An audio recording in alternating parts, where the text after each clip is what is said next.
So maybe you're a bit like me and you've recently moved up to a camera with some better specs. You can now afford 1 or 2 fast lenses and you're letting lots of lovely light onto your sensor. You have 4K. You have zebra stripes and focus peaking to help you nail that exposure.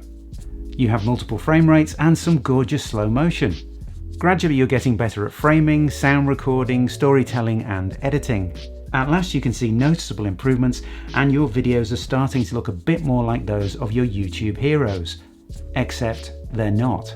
Something is wrong. Something is very wrong.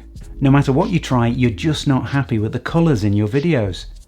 You start to ask yourself questions. Did I buy the right camera?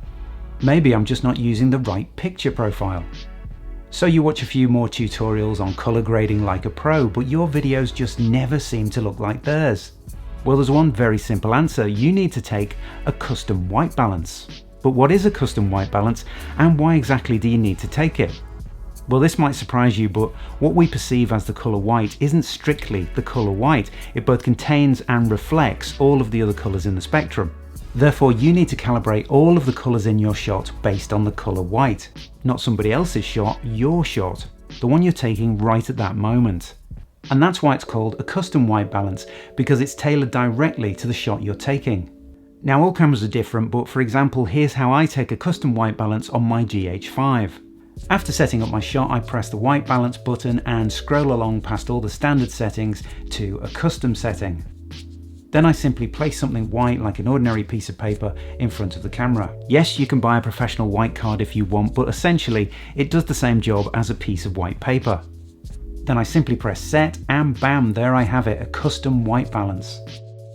And I do this every single time I change my lighting setup or move to a new environment, including outdoors. Now for a long time I was very lazy and I relied on the auto white balance on my Canon 600D.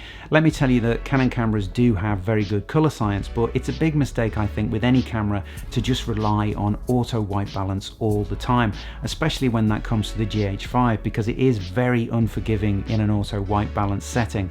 When I was doing some vlog style videos moving from space to space, I noticed that the camera was constantly hunting for the correct white balance, and you see this as the image flickers slightly all the time as it's constantly trying to change white balance. Your skin tones will appear too blue or too orange and you'll have a heck of a time trying to fix that in post, and you'll never really be happy with the end result. So do take a custom white balance. It only takes a few moments, but the benefits you'll get from it will be huge when it comes to image quality. And something else that only takes a moment is giving this video a like, or indeed subscribing to my channel. So if you have enjoyed this video and it's helped you in any way, shape or form, then please do that. And I'll see you again very soon. Thanks a lot. Bye bye.